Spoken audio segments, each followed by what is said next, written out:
প্রথমে এ আর একটি সরলরেখা এঁকে নিই। এ আর হতে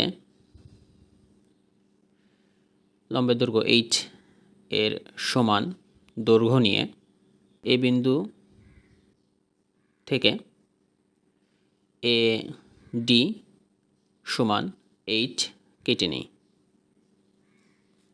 এডি রেখার এ ও ডি বিন্দুতে লম্ব অঙ্কন করব। প্রথমে এ বিন্দুতে লম্ব অঙ্কন করি।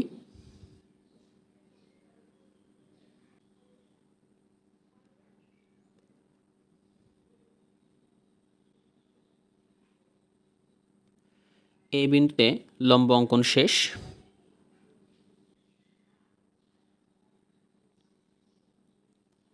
এই বিন্দুতে লম্বটি হচ্ছে পি এ কিউ।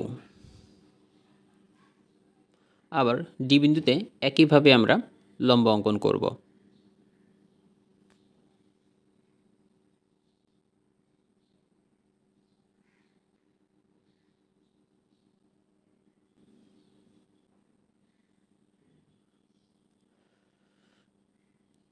ডি বিন্দুতে এই লম্বটির নাম দিব আমরা এম ডি এন।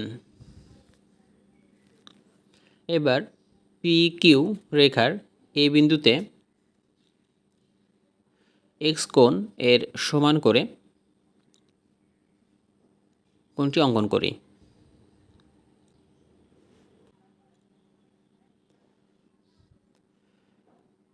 এই বিন্দুতে আমরা এক্স কোণের সমান করে কোণ পি এ বি কোণ এক্স এঁকে নিলাম।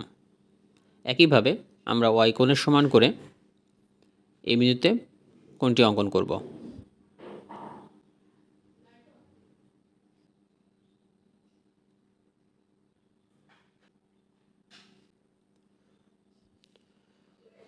ওয়াই কোণ এর সমান করে কিউ এ সি সমান ওয়াই কোণ অঙ্কন করলাম। এ বি এবং এ সি এম এনকে যথাক্রমে বি ও সি বিন্দুতে ছেদ করে।